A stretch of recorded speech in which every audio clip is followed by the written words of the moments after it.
Hello everyone and welcome back to another edition of Solshow. Today we are reviewing Resident Evil Apocalypse. This is the second entry in the Resident Evil movie franchise.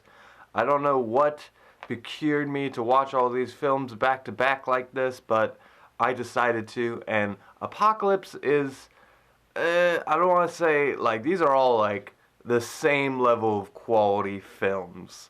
And Apocalypse is kind of my favorite so far. Out of the ones there's still a couple I've yet to see, but this might be my favorite. Again, there's not like a huge level of difference in quality. That being said, though, this film takes place after the original movie. After the events of the first movie, all our heroes from the first movie, aside from really Alice, are dead, and the zombie outbreak has now leaked onto the streets of Raccoon City. Alice, who is now starting to remember who she is, wanders the streets fighting zombies, and meanwhile, during all of this, the Umbrella Corporation is trying to detain the civilians and detain all these other things going on and just getting ready to blow the place to sky hell. And also, there's a little character titled Nemesis. He is in this movie, and if you saw the cliffhanger from the last movie, you know one of Alice's old friends who was like, in the hive has become Nemesis, and he's just kind of their hitman bodyguard, and he's just attacking people at random. And there definitely was some care in Nemesis. They were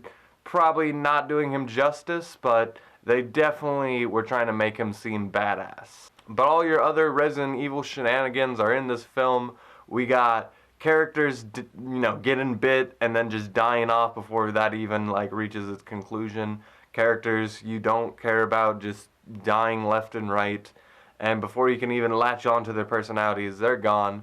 And the few characters who you really care about and are really invested in, they are probably few and far between. But for the rest of this franchise, Alice is a fucking badass. They really try to sell you on the fact that she can do all these superhuman, superpower bullshit antics, and yeah, that's what happens. She is completely destroying everything in her path, and there are those moments where she seems a little bit vulnerable, so she doesn't seem like this all-powerful entity. It's a good... She is set to be the stoic action hero, badass queen for the rest of the series.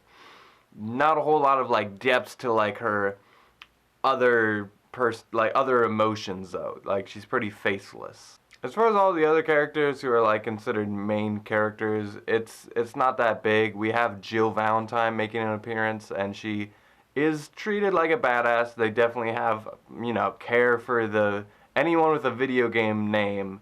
Although it doesn't really matter if they were in the video game or not, they do have a little bit of care for them. Even if they're introduced in a completely different way, they may not even look like them, but they definitely have some care. As for now, in the later films, we throw that out the window. But for now, Jill Valentine is treated like a big deal. She makes it all the way to the end of the film, and alongside her is this random military dude. I think out of the films I've seen alone, there's been 5 or 6 just military dudes who all seem the same, and I've kind of blended them into each other at this point. Also, there's this big arc where there's a doctor who is able to communicate with Alice and her group, and he tells them if they can find his daughter and help her escape, then they also will be able to escape. Also, the Umbrella Corporation isn't just this faceless entity anymore. We actually have some faces behind it. We have some actual bad guys that we want to defeat. There's one introduced in the cliffhanger, and there's one just for this film. Both of them serve their purpose. That being said, I don't know why I'm still treating this like it's a real movie.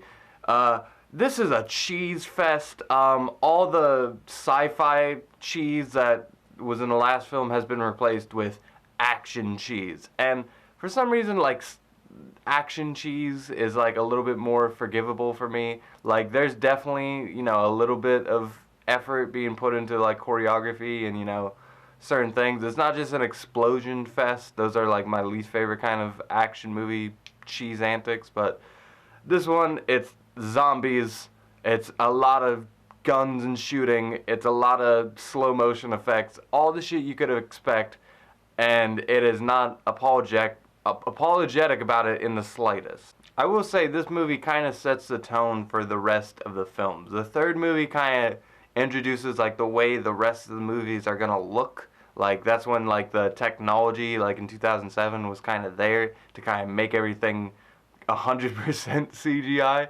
But we're still in that like kind of middle period where we're in the like mid to early 2000s, so we gotta get a little bit more.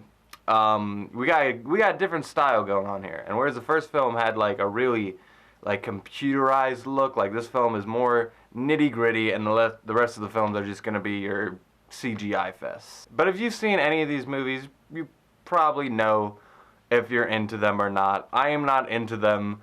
I don't think they are a bad time though. I think they're silly enough. They don't take themselves too seriously, and they have enough like little moments, like little visual moments that are kind of cool, and like little character beats that I think, oh, that's kind of interesting. All that combined makes for a very, very light, good experience.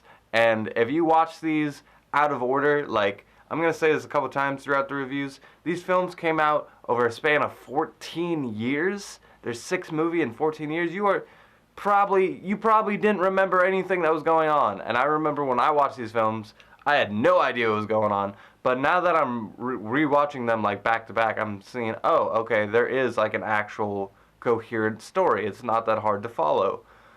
That being said, it's not interesting enough to warrant following over a span of 14 years. Good God. But if you're watching it in this format, you know, the story, it's actually not that complicated. If anything, it's kind of bare bones. If you're into cheesy movies with a lot of action and a lot of hot chicks who are strutting around half naked while there's explosions and military dudes and all these other things, these are your kinds of movies. As for me, it's not really my cup of tea, but I didn't have a bad time. I'm going to give Resident Evil Apocalypse a 6 out of 10, and I'm so thankful that this movie franchise is just stealing every cool asterisk name: Apocalypse, Retribution, Extinction. Retribution, is that one of them?